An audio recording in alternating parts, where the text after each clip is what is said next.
Hello, hello, hello. This is Adolph, and I'm doing 25th anniversary podcast. This is all about my memories, and specifically for movies released in 1997, 25 years ago.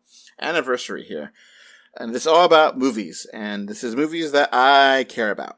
My movies. Movies I have great memories for, that I really want to talk about. I know I'm missing some major movies from this list, but whatever. And this list is my list, and I'm not ranking these movies. There's just 7 movies here. 7 movies for 97. So, here are all the movies here. I hope you enjoy this list. First up is Starship Troopers. Now, this movie, I wasn't originally excited to see it back then. I was like, oh, it's just a dumb action movie, whatever. And when I finally got to see this, I loved it. Because, yes, it is a dumb action movie, but it's also a great social commentary. It's great social commentary on military-industrial complex, on fascism, on it's hilarious. And it's one of those things that they were completely intentional, trying to do that on purpose. And I can imagine some people just don't get it. And maybe back in 97 they didn't get it, but maybe now they get it and like, oh, this is actually way smarter than it was. I've not seen the other Starship Trooper movies in this series. I've only seen the first one. And it's just a lot of fun. A lot of fun. You know, the CG work isn't great now, but it was pretty revolutionary back then. And it was pretty graphic back then, too, with everything. And Neil Patrick Harris is wonderful here. And it's a lot of fun and really progressive in a different way that people probably didn't expect from this kind of movie. A lot of fun. Alright, next up is The Fifth Element.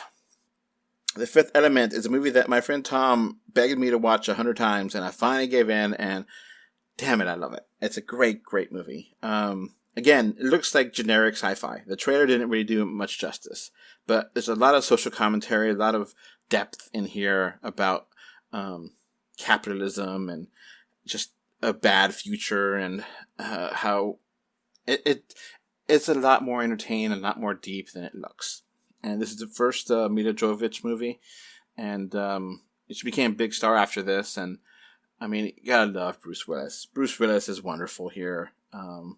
It's both a fun sci-fi movie and great social commentary movie. There's a lot of depth here. There's a lot of fun things, and the special effects are pretty decent. I mean, I think they'd used as much CG as they could, but they also used a lot of practical effects, so it holds up better than other movies. But it's ridiculous. Chris Tucker here is hilarious. And it works for what it is.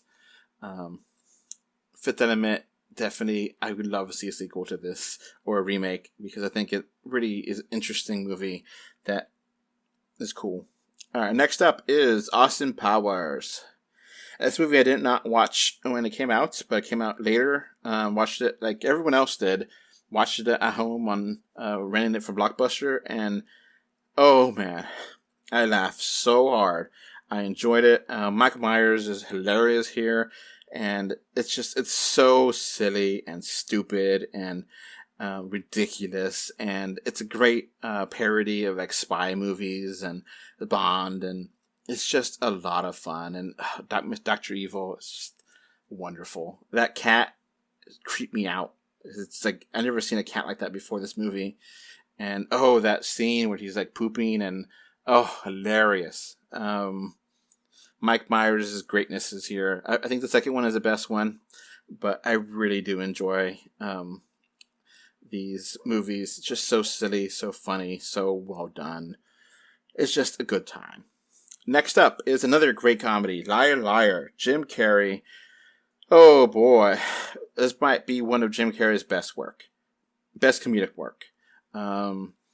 He can't lie. His kid got tired of him lying all the time, and because he's a lawyer, and now he can't lie, and he has to say all these ridiculous statements, and Jim Carrey is fleeing around and acting a fool, and you know he sells it.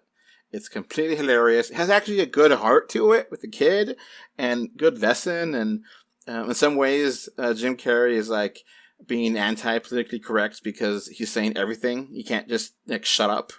I mean, I know he has to say the truth, but can he just like shut up? But no, they just have a good time, and the scene, I don't know if it'll play today, but it's so funny and it's hilariously stupid and ridiculous. And, you could be truthful and not be a perv and not be stupid, but Jim Carrey can't. So it's hilarious. And how he goes after this homeless guy. It's like, he didn't have to say it like that, but I understand that sentiment, but I wouldn't say that. I'll be decent. I might give him a buck if I want to, if I have some cash on me. But it's one of those things that is just, he sells it. It's so funny.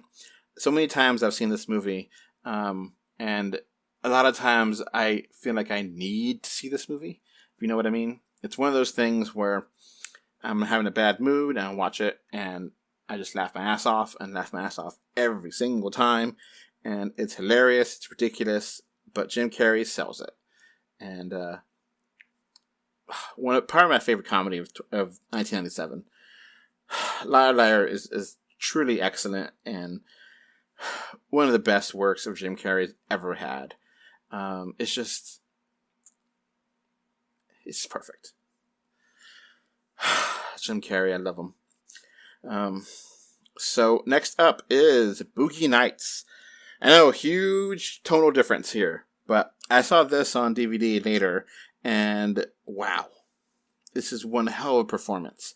And from what I hear, a lot of people that are in the porn adult industry think Boogie Nights is 100% dead on, and how it presents itself it's so entertaining, and it's so sad. I almost wanted to give up porn after this, because it's just like, oh wow. But it's just one of those things that it's such a good movie, and I feel like, I don't know if people really appreciated this movie back then, but I think it's a wonderful movie and it holds up really well, and it's both funny and serious and fascinating to watch and entertaining, and it is just one of the best movies that come out in 97. And I know this is actually Oscar stuff quality, for me at least, and it's so well done, so entertaining, and I so enjoyed Boogie Nights.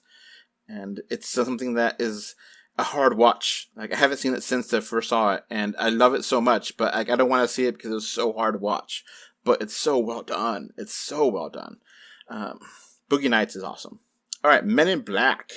Comedy by Will Smith, and this is a sci-fi fun. And I didn't know this was a comic book movie when I watched it, but I had so much fun here. This world that it does. I kind of feel like they've never really been able to capture the magic of the first one. I feel like the other ones were bad. The second one was really bad. The third one was okay, good. And then International was, I don't hate it as much as everyone else does, but damn it, the first one was awesome.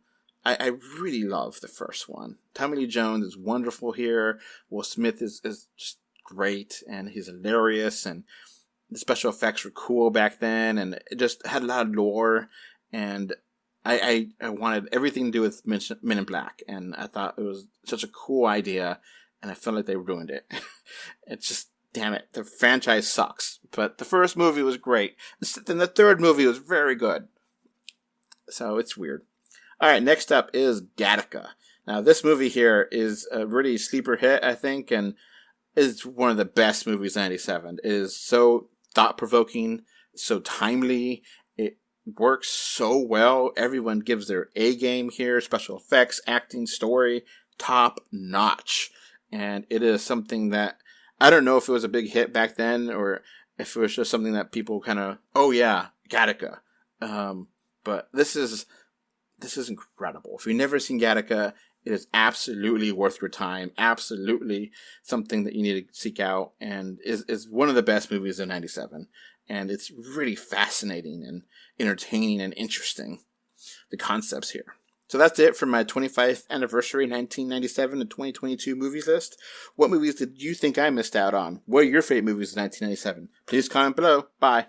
Thank you, Mr. Bingo 5, Kevin Winter, Alex Folk, and Gravity Head Zero for your financial support on Patreon.com.